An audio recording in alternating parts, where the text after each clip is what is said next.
I am very grateful, very honored, very happy to be with all of you this evening in your great city of Amsterdam. Thank you for coming. A special gratitude to Dhananjay Prabhu, Balgopal Devi for being here, giving their lives, their souls, their hearts, their everything to, on behalf of Srila Prabhupada and our beloved Lord Krishna, shower this city and all of its inhabitants with knowledge and wisdom, blessings. My gratitude to Hare Krishna Prabhu for so kindly giving so much of his heart and his life to make this center a possibility. And to Sri Baladev Prabhu and Joyce for dragging me here by the ropes of their affection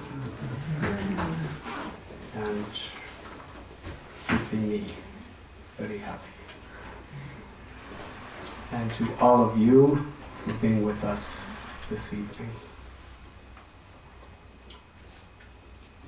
Today, in the morning and early afternoon, I visited the house of Anne Frank,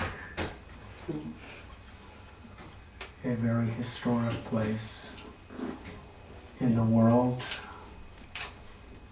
that has a very philosophic as well as emotional message to humanity.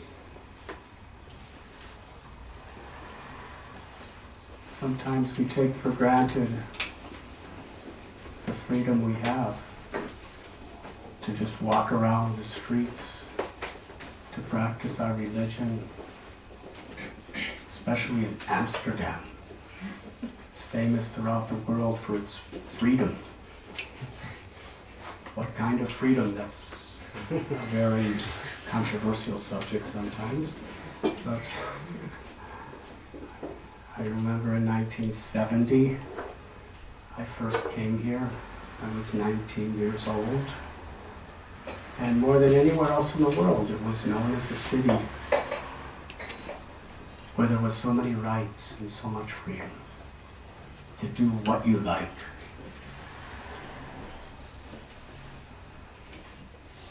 But just 25 years before that, it wasn't like that at all.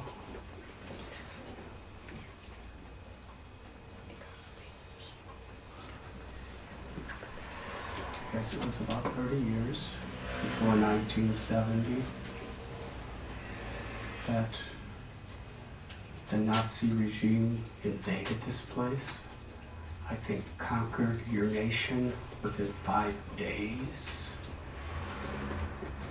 and enforced their own laws.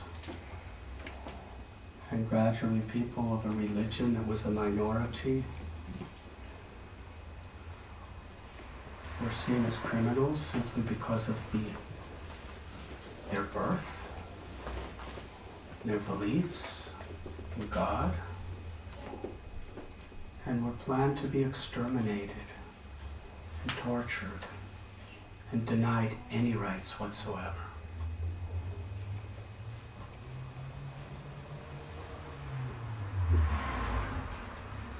The mentality of these aggressors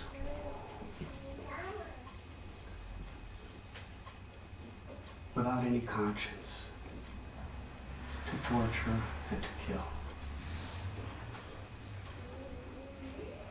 With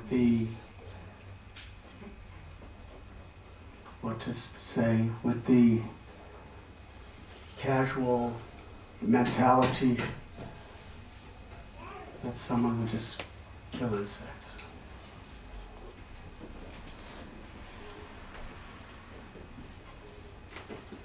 And the world, after World War II, was made aware of the atrocities.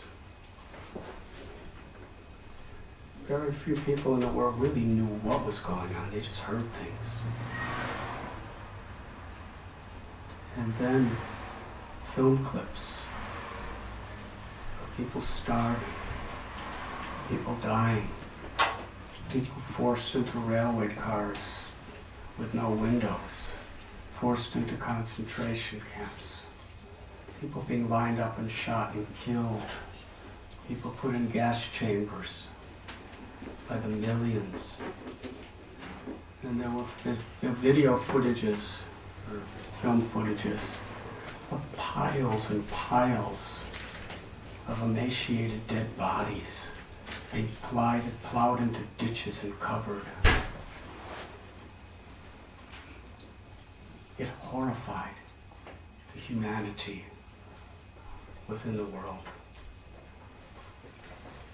How could it be so cruel? But in this house, something very special was revealed. Because most people, when they saw the horrors of the Holocaust, the extermination of innocent men, women, and children for no other reason but their religions or their beliefs,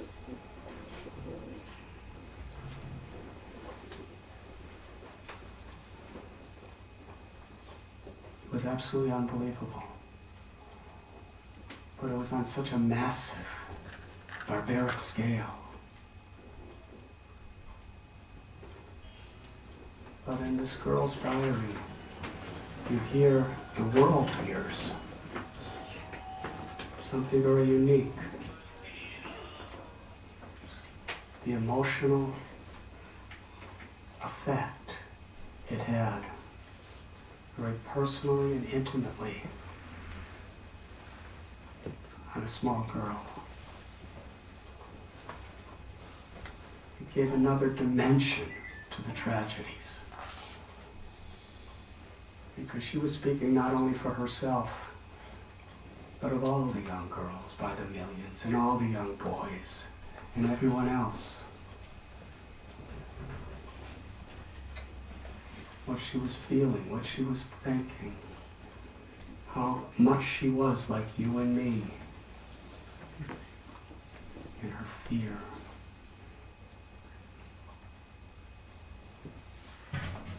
Young girl with her family, not allowed to leave the room of their house in over 2 years. Hardly allowed to see the sky or the sun of the day, knowing that at any moment they would be tortured and killed.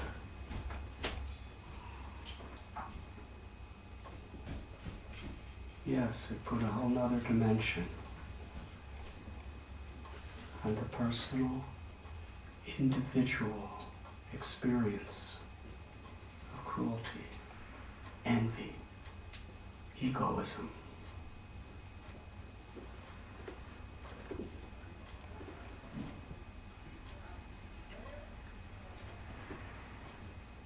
In the Bhagavad Gita, we learn that wherever there is life, there is the presence of the soul.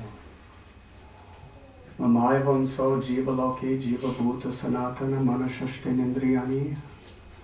Krishna says that every living being is part and parcel of me.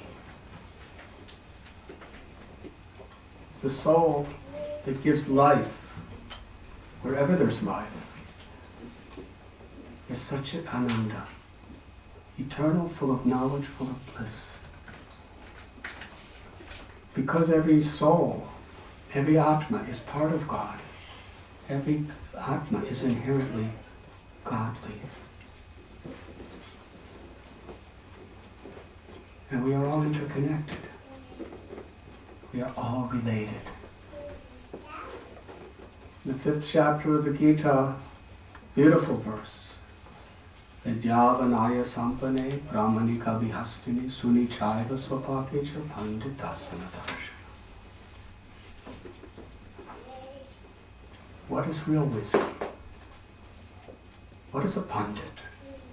Pandit means one who has knowledge.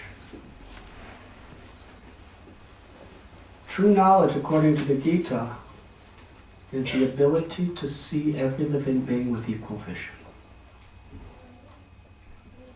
Whether one is a Brahmin, or an elephant, or a cow, or a dog,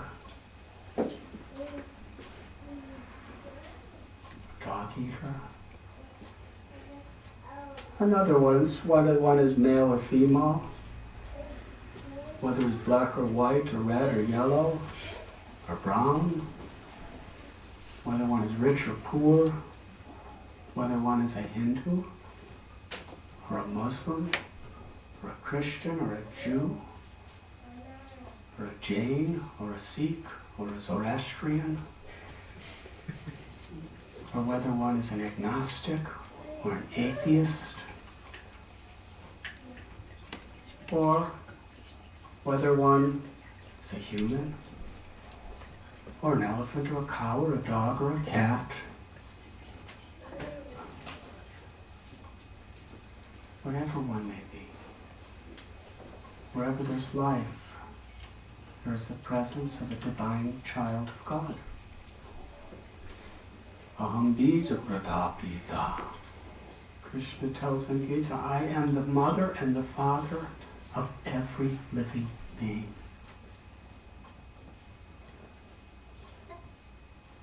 On the bodily concept of life, we have so many differences. On the mental platform of life, we have infinitely more differences. Where is the harmony of humanity? Where is the equality? In its true and pure sense, it is on the spiritual level. Because the reality is the soul, the life force that is animating the machine of this body and mind. It's part of Krishna. Krishna is all beautiful. To be a part of Krishna means we're beautiful. All of us. We may be in some different kinds of clothes, but we inherently are beautiful in every way. And if we recognize the beauty within ourselves, we cannot help but recognizing that same beauty in everyone.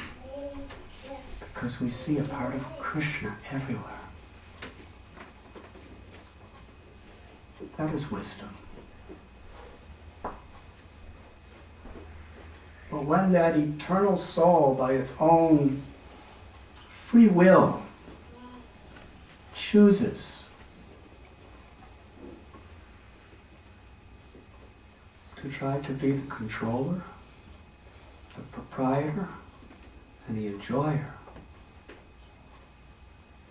rather than our natural desire to serve with love.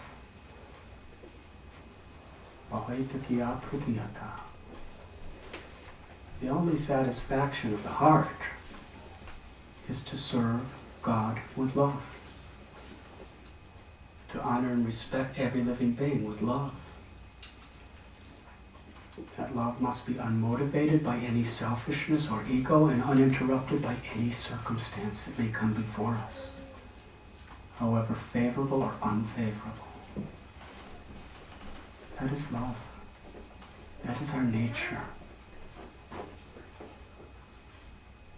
But when we retaliate against our own very nature, and we try to be the controller, the proprietor, the enjoyer, we become implicated in all sorts of illusion. Three modes of nature. According to the choices we make moment to moment to moment, we become ensnared, entangled, bound by the ropes of either tamaguna, rajaguna, or sattvaguna. Mode of goodness, when we act with unselfish charity, respect, and kindness to others, that's sattvaguna. When we try to exploit others, to greed, to lust, pride. That's the mode of passion. And when we seriously impair our consciousness by cruelty to others, serious disrespect to others, we're intoxicating ourselves with ego. That is the mode of ignorance, tamaguna. And the great sages in the scriptures teach us that you cannot transcend the modes of nature till you come to the mode of goodness. Yoga means to reconnect with our divine essence, with God. Religion comes from the Latin word religio, which means to bind us back to our true essence, to reconnect us with God. But in every spiritual path we find there are moral and ethical principles.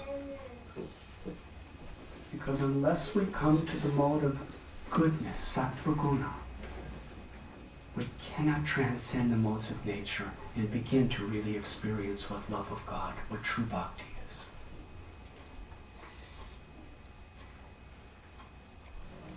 And sometimes people who have high philosophy, they think, I have something so great, I don't have to worry about the sattva guna. I'll just jump right into the highest. But that's just an imagination. It's not real. The four regulative principles that Srila Prabhupada gave us, they're meant to help us come to the mode of goodness, to protect us from going and being influenced severely by the lower modes. Honesty, generosity, charity, humility, respectfulness. These are qualities of the mode of goodness. In and of themselves, they do not bring about God realization. But they're a platform by which we can launch into that state of God realization. By chanting God's names, by performing devotional service, hearing, chanting, remembering, worshiping the deity, offering prayers. These are various forms of devotion that have powerful effect from the mode of goodness. But when the living being, whoever it may be, because originally we're all pure souls. When we make that choice in the human form of life,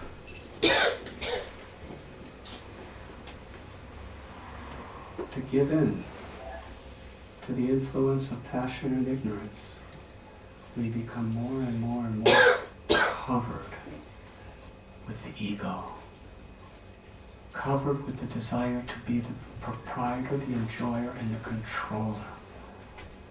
Become more and more covered to think, I am the center of the existence. And therefore whatever is mine must be the center of existence.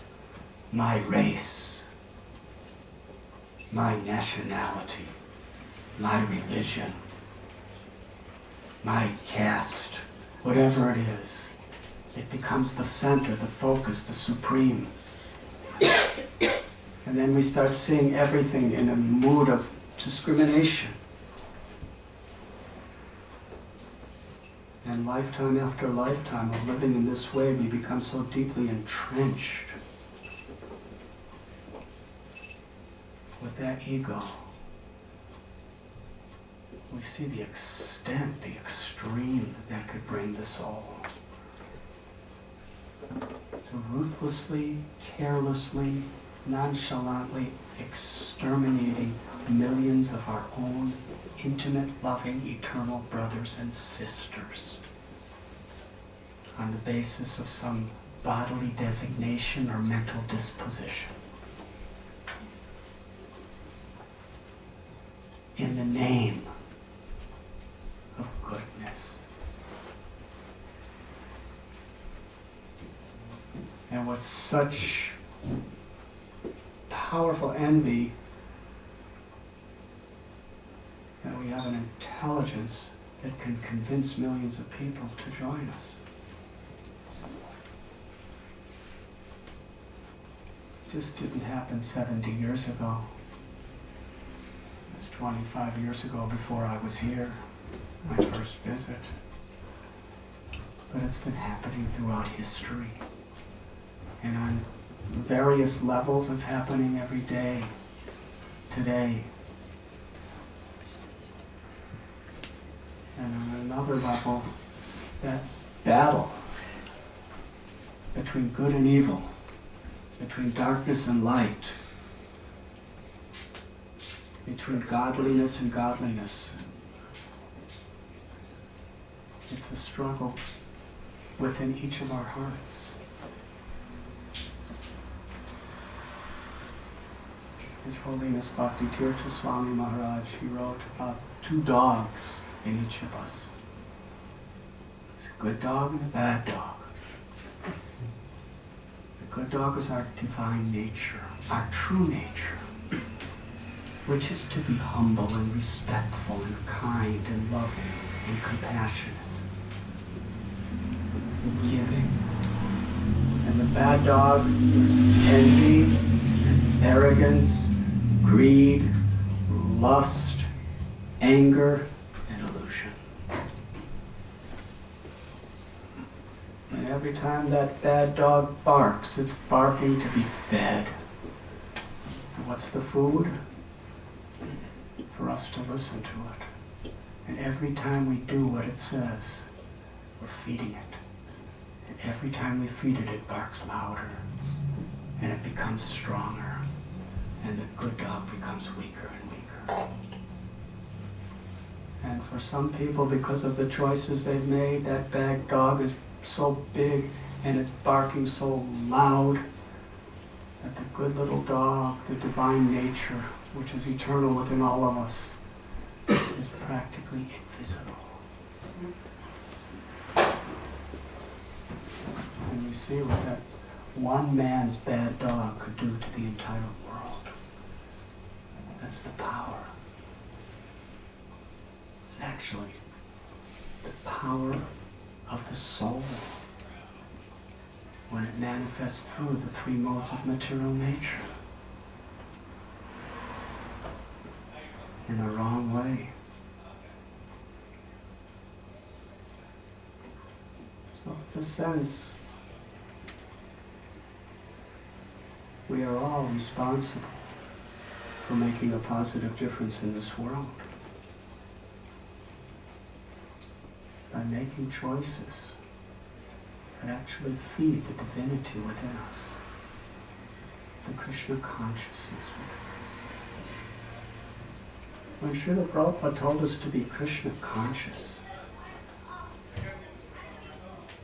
it sounds so simple. And actually it is so simple. If we're simple. And Prabhupada said it's very complicated for the complex. Because to be actually conscious of Krishna, to be Krishna conscious is such an exalted state. Vrindavan Das Thakur, he tells us that to have the name, the word Das at the end of your name, Das means servant, is actually the most exalted position in all of creation. It's higher than being a person, woman or man, with hundreds of trillions of dollars. It's higher than being the champion Olympic athlete. It's higher than a yogi who has attained all the perfections of the mystic cities, who could perform great miracles. It's higher than liberation from all material suffering, salvation. It is higher than elevation to higher planets, to be a servant of God. is the greatest accomplishment. Narayana parasarvena kutajjana vidyate swarga pavarga narakaishu apitulyata darshana. The Srimad Bhagavatam explains this is actually the quality of a das, of a servant of Lord Narayan or Krishna. That such a person has such a loving desire to serve, that whether they are in hell or heaven makes no difference as long as they could serve. Because their enjoyment is not about what's happening around them. Their enjoyment is simply how I can serve, how I can please the beloved. That's to be conscious of Krishna. To be Krishna conscious doesn't mean just to be conscious of Krishna in our own heart, but to be conscious of Krishna in the heart of every living being. Amani namana dena. That means to actually give honor and respect to every living being, whoever they are, because we see the beautiful essence of who they are as part of Krishna.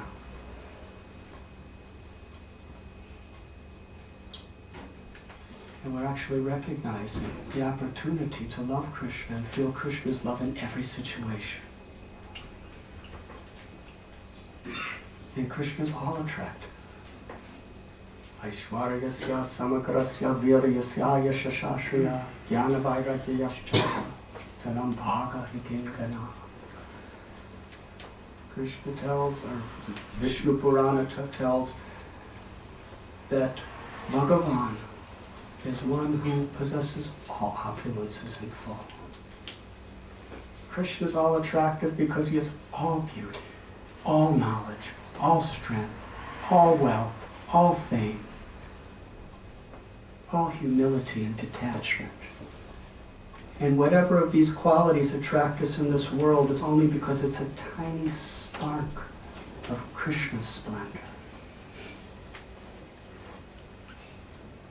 What it means to love Krishna, to be attracted to Krishna. Srila Prabhupada came to give us that.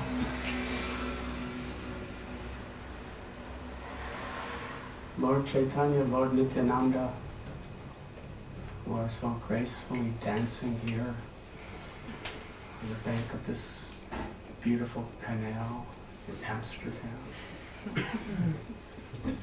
They've come here for this purpose.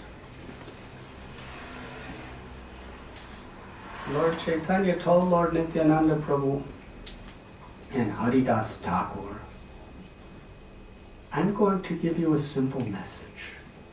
This message is my mission. Offer the opportunity to everyone. Do not discriminate who is fit or who is unfit. Doesn't matter what they've done, who they are, what they're doing. Everyone's an eternal soul. Give them all this chance. Every person you meet, wherever you go,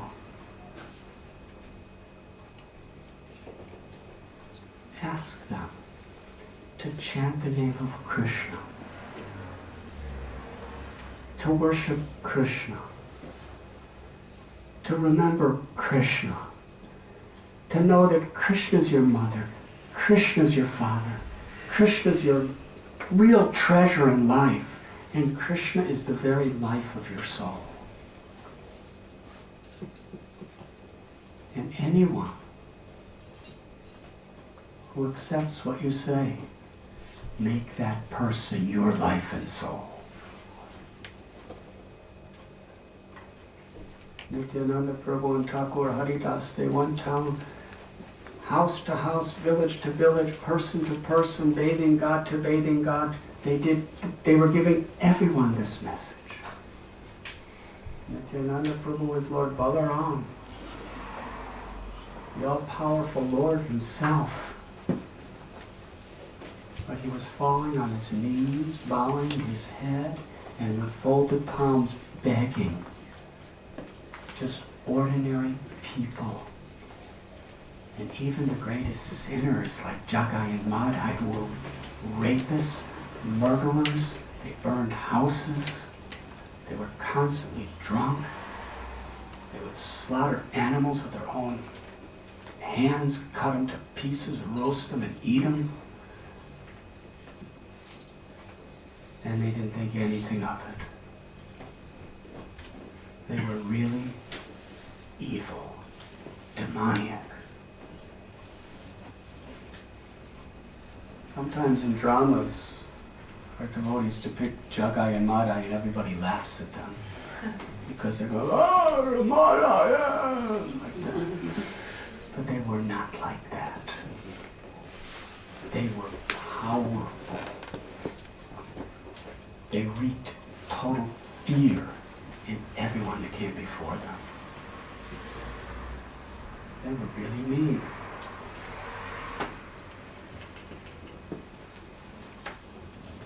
And as they were living in this way,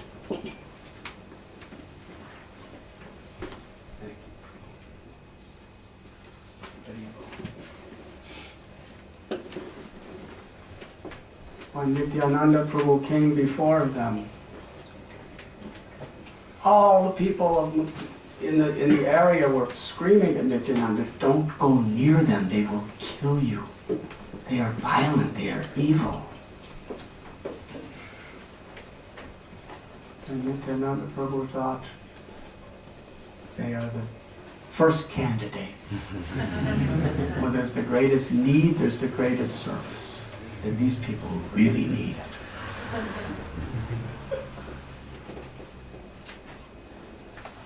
And when he asked them to just, you are my brothers, I love you. I don't want to see you suffer this way. Take the name of Krishna. They became outraged and ran to kill him. Nityananda and Haridas ran forest and to trees and to creepers. He wanted to teach us how to see every living being with love, honor, and respect, and to really serve in the highest way, the greatest charity. Lord Chaitanya said, Para Upakar, the greatest welfare work we can do is to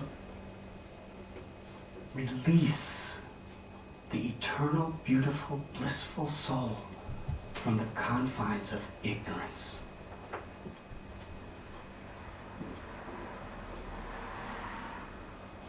And Lord Chaitanya taught that the key was in Krishna's holy name. But in order for that key to work, we have to live in the mode of goodness and then transcend the modes from that stage. By being humble, mode of goodness for Krishna. By being generous, for Krishna. By being compassionate for the body, for the mind, and then for the soul of others.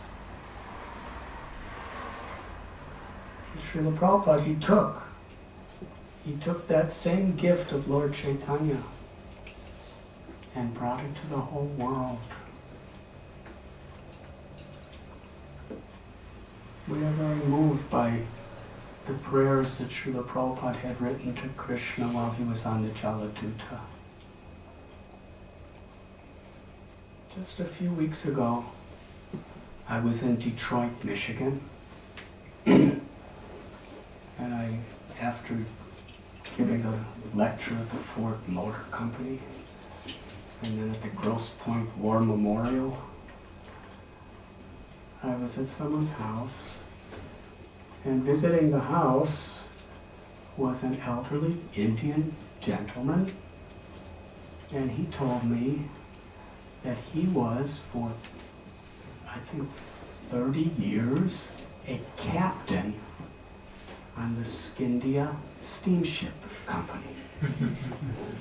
That's the steamship company that Prabhupada got his boat on to America. And I asked him, did you know Captain Pandey? That was Prabhupada's captain. He said, yes, yes, Captain Pandey and I were good friends.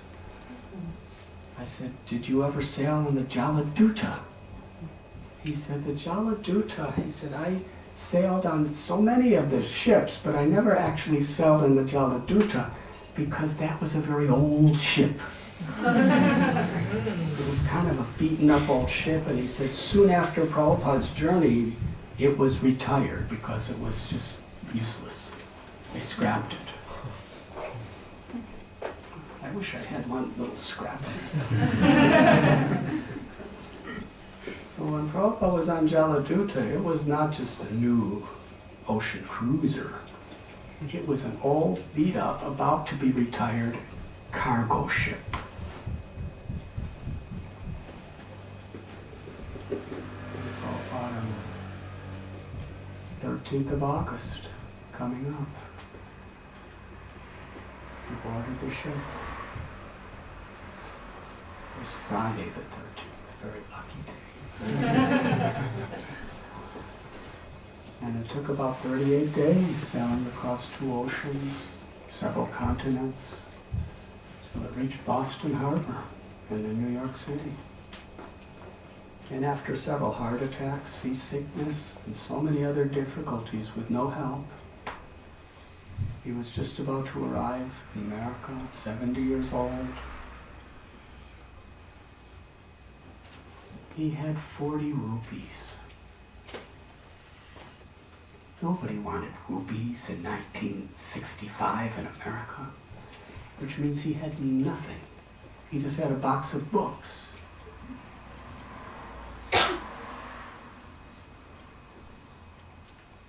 What did he write? Most of us would have wrote, Krishna, please have somebody waiting for me when I get off this ship.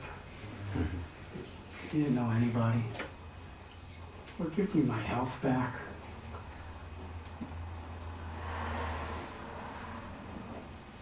But he wrote, Krishna, please give me the words to influence people's hearts with your message. Because they're suffering. These people are suffering in ignorance because they've forgotten their eternal souls. And they've forgotten the real love of their hearts. They've forgotten you. Give me the power to make them happy.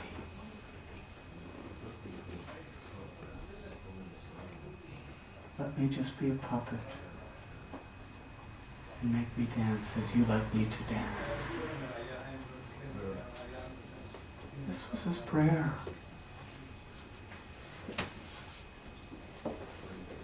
And it wasn't that Prabhupada was writing this for the New York Times so that everybody would think he's a great saint.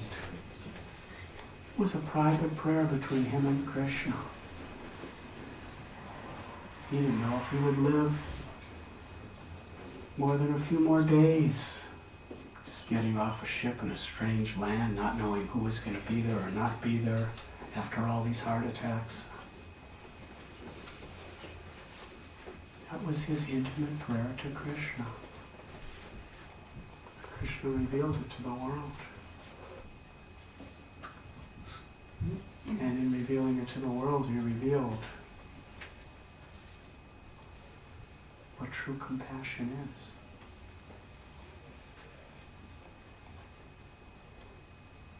Yes, it is said that we should learn from history. But from history, one thing we learn is that some people learn from history and some people don't learn from history. And it will always be that way in Kali Yuga.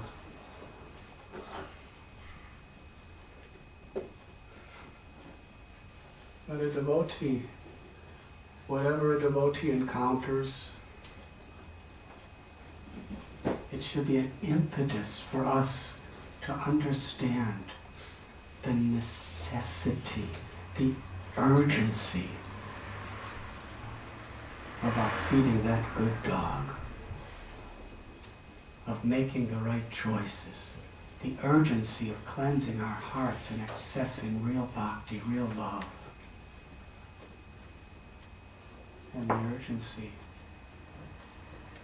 of following the Prabhupada's footsteps the footsteps of Lord Chaitanya and Lord Nityananda, and living to be compassionate to others. That is the most desperate need of the world, and that is the only true solution. I have a dear friend in New York City. He's a very, very big person in Wall Street for about the past 25 years. And he made his fortunes as it was going up. And he saw with his own eyes the reason it fell down. Because of greed.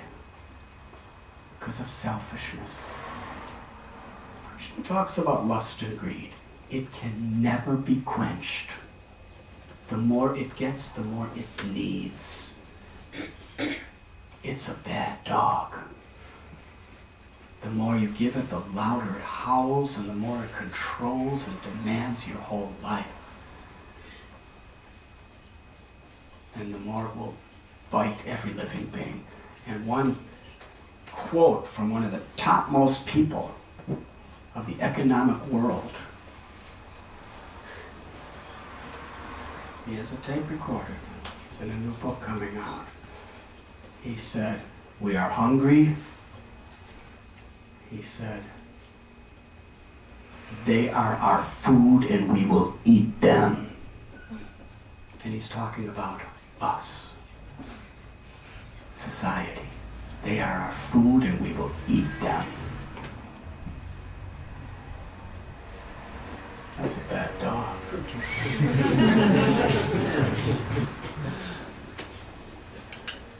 Whether it's in economics, whether like the German Nazi regime, military, politics,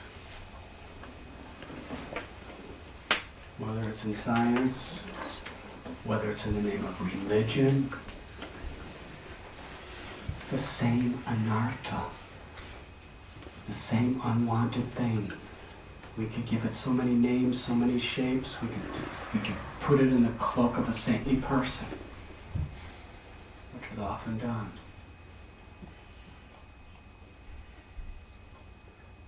But we understand there is a desperate need, individually and collectively, to really try to make a difference. The Guru of Guru and Gauranga, Krishna, the grace of Guru and Gauranga is the strength, the power that we could transcend the lower nature, be real instruments of compassion. And charity begins at home.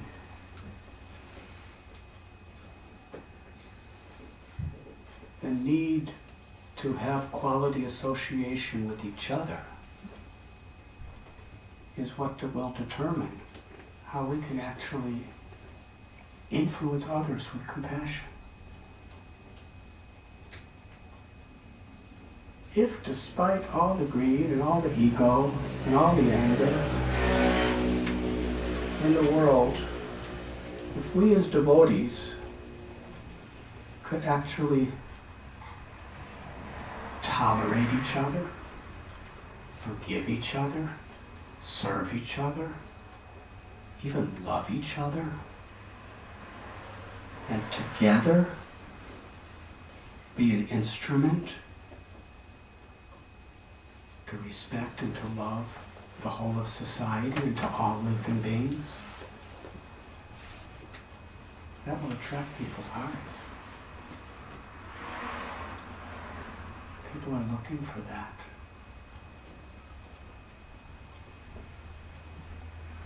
People who really don't want to exploit each other, who really care about each other without selfish expectations, and together care about the world.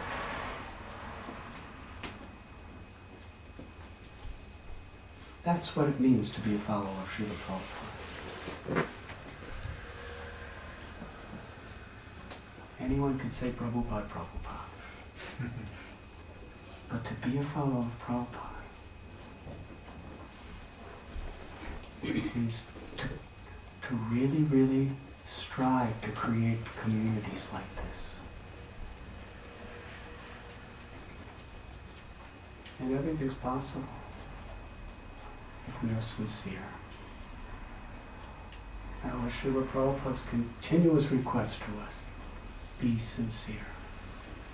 Take this Krishna consciousness sincerely. Sincerity means without duplicity, without separate agendas. To really honestly and earnestly try to humble ourselves, to serve, to cooperate, and to purify our own hearts by chanting God's names, and to do something beautiful for the world. This sense of urgency is so important. It's convenient for the mind and the ego to see the problems of the past and say, well, that's done.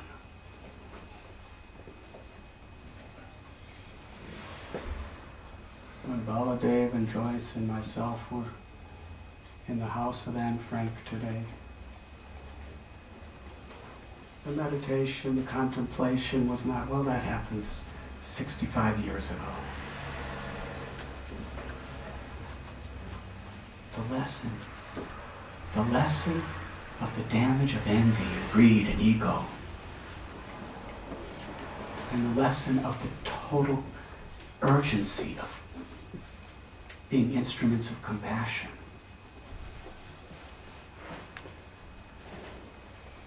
Forever. It's very much today. And it's very much a message for each and every one of us individually and collectively. Yes, there's so many things going on, so many distractions. I recently spoke at Princeton University with Dr. Cornel West, a very, very well-known scholar of America. It was an interesting talk. It was advertised as East meets West. God, love, and spiritual activism from a Christian and Hindu perspective. And Cornel West is a Baptist and a scholar. And he has degrees from Harvard University, from Princeton University. He was a professor at Yale, Harvard, Princeton. He's written books. He's on television all the time.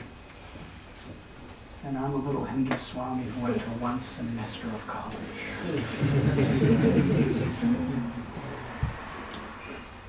It was a good discussion, actually. 800 students came to Princeton University.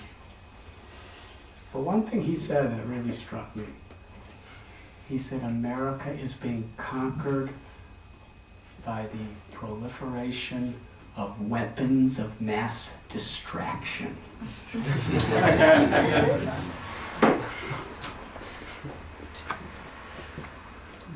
you remember this idea of weapons of mass destruction?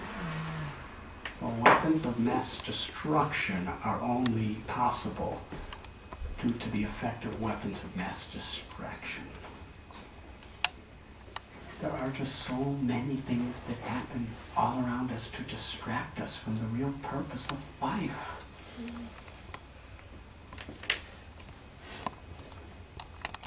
Some of the news, some mosquito buzzing around us, what somebody says to us, the temperature, the economy, the advertisements on the signboards, television, radio, songs. There are hundreds of millions of trillions of reasons to be distracted at every moment. You ever had that experience?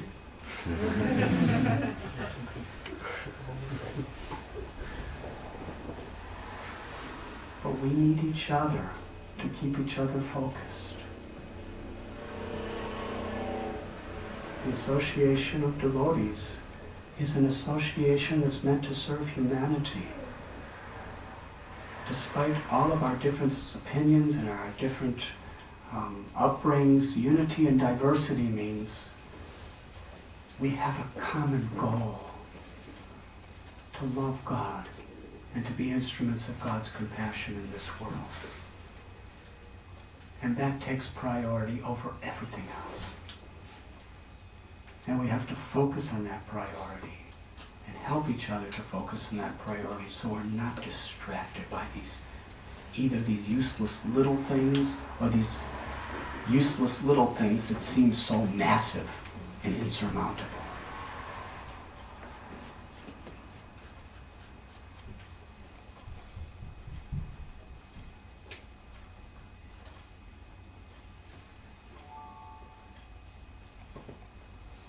Yes, Amsterdam is one of the most important cities in the world.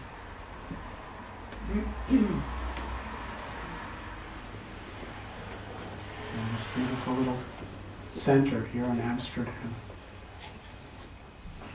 its power will be to the extent that we're all willing to cooperate to do something beautiful.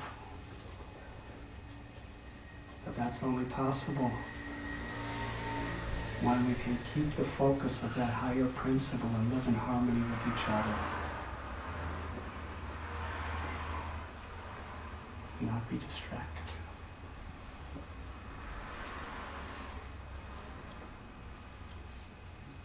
The chanting of God's holy names is the most powerful medicine for the spiritual illnesses of this world. But in order to digest and access the power of this medicine, the healing benefits of this medicine, we have to digest it properly.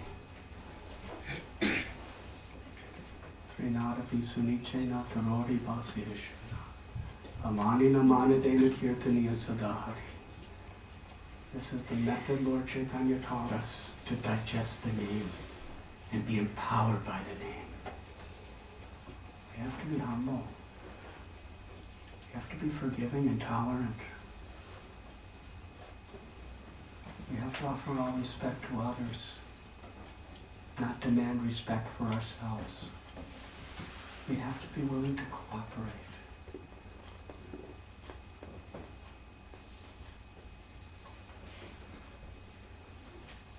We could read Prabhupada's books, but if we really want to understand them, we should understand them in the context of Prabhupada. He gave us an incredible, concise, comprehensive philosophy to understand every aspect of life. But Prabhupada personally applied that philosophy in a spirit of love and compassion for every living being.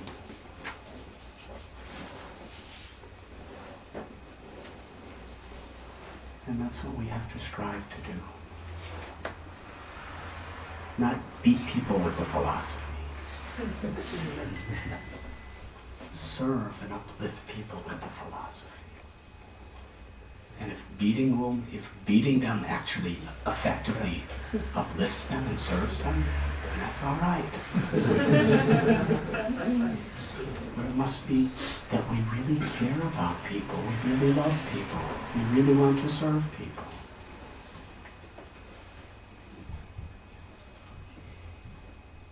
It begins with ourselves. Thank you very much. Is there any questions?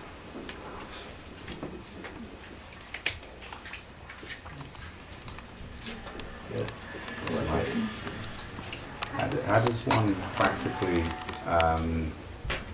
in their interactions with other people and devotees, sometimes you see things that you think, okay, it could be done in this way or that way, or perhaps better, or always have opinions about things, and sometimes it's very difficult to find the balance or the line between being sincere and helpful, and also maybe offending and hurting people? How in a practical sense can we ensure that we, in our interactions with each other, are able to always be, that the right intention comes across?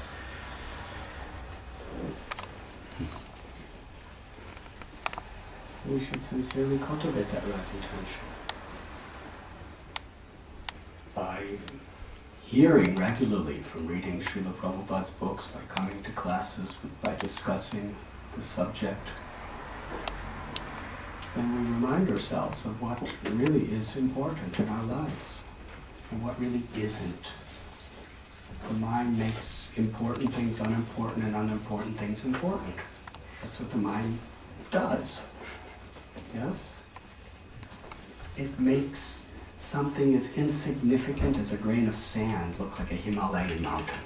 Yeah? That's what she does every day. The mind. What's insignificant as a grain of sand? All of our material ambitions are less significant than a grain of sand. But the mind makes it like a massive, insurmountable mountain. Yes? And the most massive, insurmountable purpose of life, which is to purify our heart and to love and to serve with humility. The mind makes that mountain appear to be an insignificant grain of sand. Yes? So we must, by regularly hearing and associating and helping each other, keep focused on what's really important in life. And the Prabhupada said, show your love for me by how you cooperate. Every devote, every living being has different ideas, different opinions, different natures. There's no two people alike. In this material world, especially. Cooperation and harmony is when we actually focus on what's important. All our differences are generally very unimportant. Cooperation means we're here to serve Srila Prabhupada, we're here to serve Krishna, we're here to serve humanity and all living beings. Yes? That's what's important. Whether it's a marriage relationship, whether it's friend relationships, whatever it may be, there's always reasons to fight, there's always reasons to disagree. But there's always the higher purpose that can keep us together.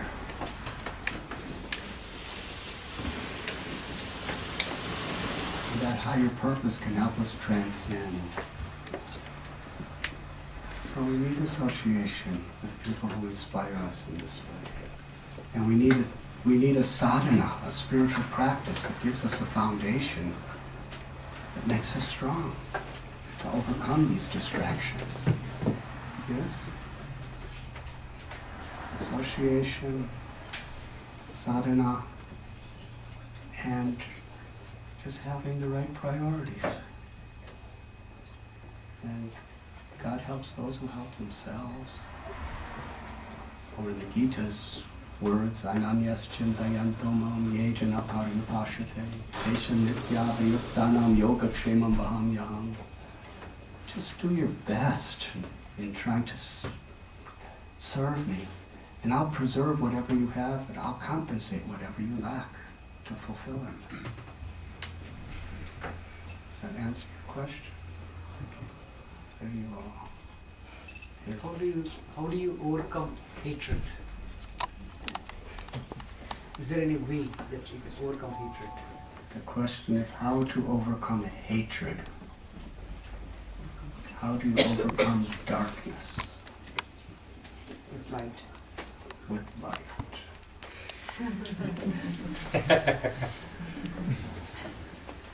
A very enlightening answer you gave. We overcome hatred by compassion, by love. So we may hate somebody, but what is that hatred? The light of knowledge what really is it that's happening here? Huh? Is this my ego? This person is Krishna's little son or daughter. Why do I hate? And therefore, It's not for one person, but for a community, for example. or a community. Same thing. Whatever the community is, you don't have to say. At least not in public. Tape recorded. But what is hatred? Well, we're not recognizing that there's a part of Krishna in each living being's heart. Yes? And we have to remove that darkness within our own heart by understanding that, and then by replacing darkness with light. And that's what devotional service is. By hearing about Krishna, by hearing about the truth, by chanting God's name and cleansing ourselves with the divine light of God's grace, by rendering devotional service that is in a mood of unselfish service to others. Through all the activities of devotional service, it's full of light. And if we do it with the right intention especially, that light removes the darkness.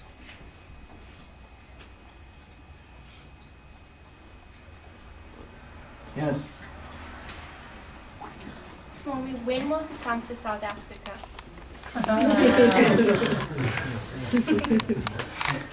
As soon as possible. Because I'm from South Africa and I'm here on holiday, and it's by chance I'm here. And we all read your book, and all my friends read your book, and we think it's amazing. I think you are amazing. Thank you very much. Just because of you, I will come as soon as possible. My friends in South Africa are going to be jealous if I tell them. The bad dog will be barking.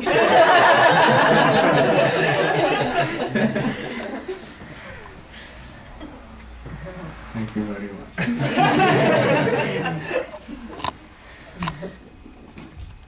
Yes, yes. How, as a Grihastha, is the best way to serve Krishna and practice your daily life? How, as a Grihastha, is it best to serve Krishna in our daily life?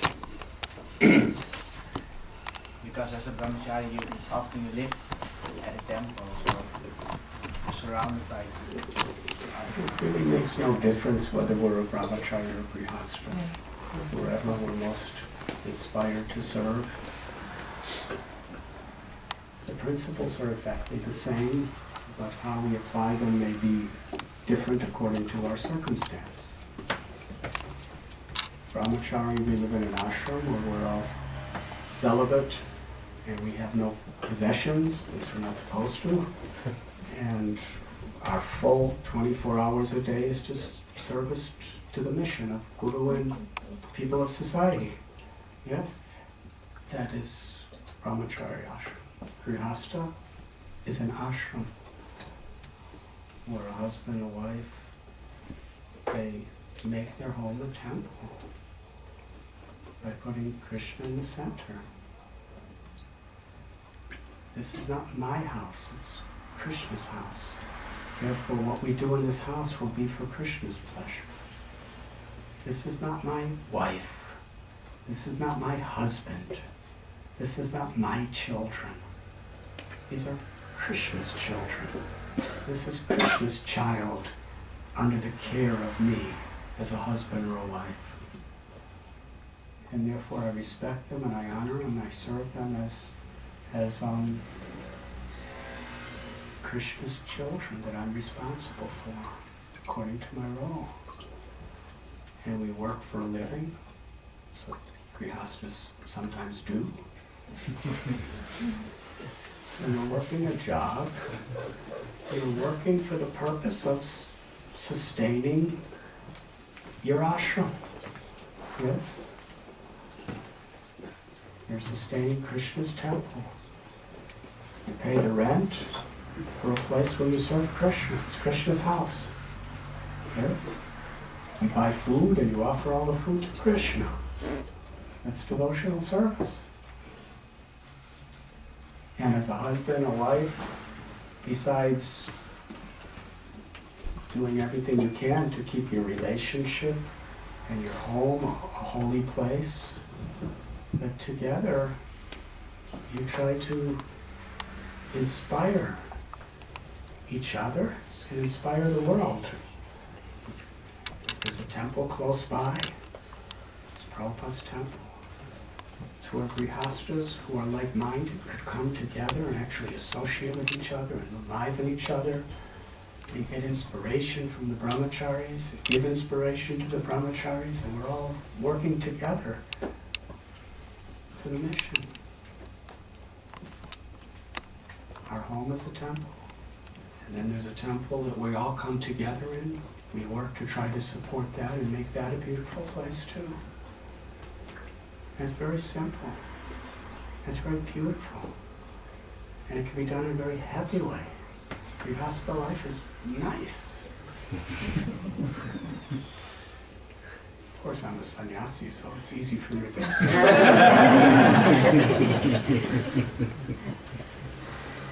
I remember I was listening to a tape of Srila Prabhupada giving a wedding lecture. Two devotees were getting married and he was giving the lecture. And he began it by quoting a Sanskrit verse which said, "May all beings be happy." And he said, this is the purpose of human life, to be happy and to make others happy. And the purpose of marriage life is to be happy. Now, some people say that the purpose of marriage life is to become so miserable that you just want to give up everything and surrender to Krishna. But who's going to join the movement if all our householders are like that? Prabhupada said the purpose of marriage is to be happy. And then he told that happy means just to keep Krishna in the center of your relationship and in the center of your life. And then Grihastha life is beautiful. Grihe tako vane tako sada hari bole tako suke duke bulonako vadane harinam kurore gai gora madhu sware. This is Lord Chaitanya's message. Whether you're living with husband, wife, and home, having job with children, and responsibilities to your in-laws and everyone else, paying taxes, or whether you're a brahmachari in the forest or in an ashram, makes no difference. Just live by these simple principles of devotion and chant the names of the Lord, and go beyond all the happiness and distress of this temporary world and find the real happiness of the soul, of bhakti, of prema. So the duties of a householder are very simple. And one can attain the ultimate perfection just by doing them right. Does that answer your question?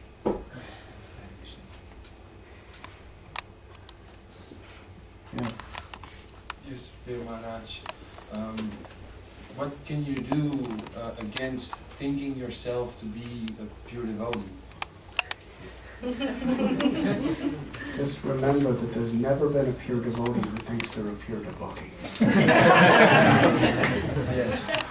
So sometimes I think I am a pure devotee, and then I think I am a pure devotee, so I'm not. But then a part of my mind thinks I'm a pure devotee.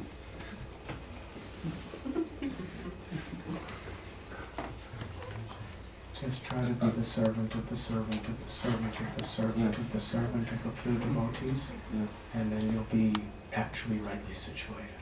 Thank you. Haribol. Is there any other questions? Yes.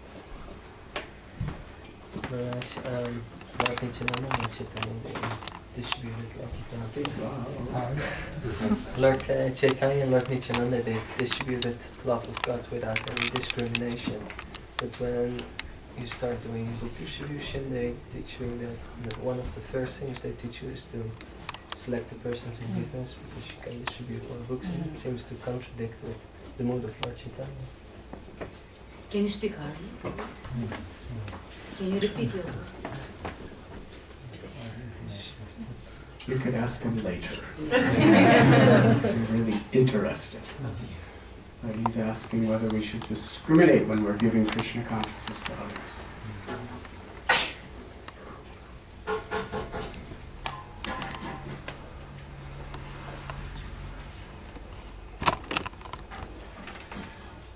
Lord Nityananda was on a very advanced level. We should not discriminate who we're praying for, who we want to be compassionate to, but we want to actually help people. And for that, he describes, Prabhupada quotes the scriptures in Madhyam Adhikari. A Madhyam Adhikari, to protect their own spiritual life and actually be effective in helping others. We render service by hearing from, becoming inspired by, and following the instructions of people who are senior. By befriending those who are colleagues, who are on an equal level. And that means really revealing our mind in confidence, hearing another reveal confidence, selfless service of exchange, of friendship. And for those who are in a junior position to ourselves, we serve them by our example, by our words, trying to uplift them, to help them, to inspire them, to encourage them. And those who are critical, offensive, that we really can't get through to those persons, we should serve them by keeping a distance. Yes, because they could spoil our spiritual lives if we get too close. And if they start making offenses, we're assisting them in ruining their own spiritual lives even worse. But we're serving everybody. We're feeling compassion in that sense. It's like when I was living in the jungle of the Himalayas, when I was just coming out of my teenage years.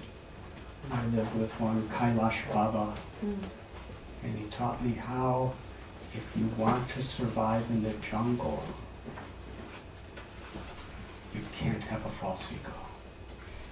Now that was kind of a pretty serious ultimatum, because I was living in the jungle. He said, you are now living with leopards, sometimes tigers, wild boar, lots and lots of cobras, poisonous vipers, cellular foam,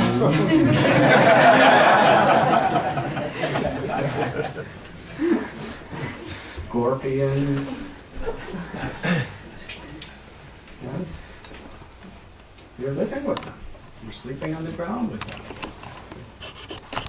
And he said, if you want to survive, you have to honor and recognize that God is in their hearts. You have to recognize that God is in their hearts, and you have to respect that. And if you respect them, they will respect you. If you feel an ego that you're superior to the snake is going to bite and kill you. If the leopard, if you feel superior to that leopard's going to kill you. That's living in the jungle philosophy. Or should I say psychology. I didn't learn that in psychology in college. But it's very true. If you feel superior to them, they're going to feel that, and you're going to be their enemy. And if you fear them, they're going to get you. You have to honor them as part of God. But part of honoring the sadhu, or the nice people, is you embrace them, but you don't honor the cobra by embracing him. You honor the cobra by just giving him his distance and offering obeisance in your heart. Yes? So it's kind of like that with people too. You just have to learn how to honor people properly. That answer your question? Thank you. But nobody else knows because you didn't hear the question.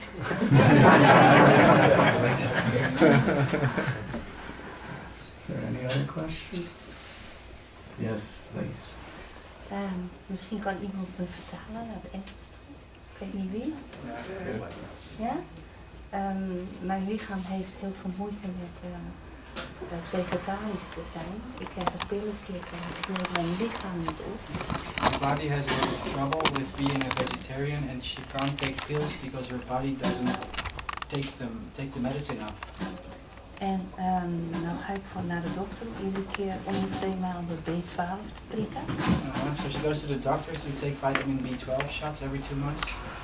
En dat gaat beter. And that goes better. Maar ik heb een verhaal gehoord, dat Prabhupada had gezegd, als je lichaam zeg maar achteruit of ziek wordt, dat je even goed dan vlees of vis mag eten. She heard a story that Prabhupada had said that. Kan je nog 1 keer herhalen? Als je dus je lichaam niet B12 zelf en dat je heel ziek wordt. That if your body becomes ill because you got a B12 deficit, then in some instances it is possible or it is allowed to take fish or meat. Is dat true? Is dat waar? Is that true?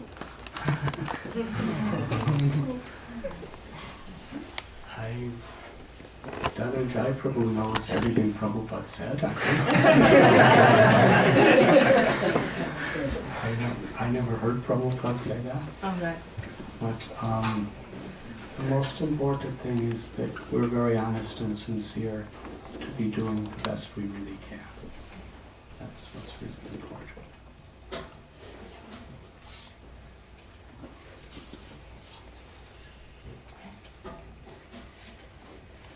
One more question? To kind of go to the about eating the meat question. One time I had asked someone, if you had to stay alive to eat meat, is that okay? Or should you not and just fast? I asked you, so.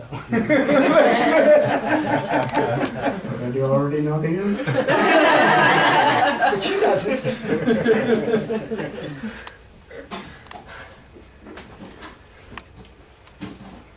If it's genuinely for survival, then Krishna will understand.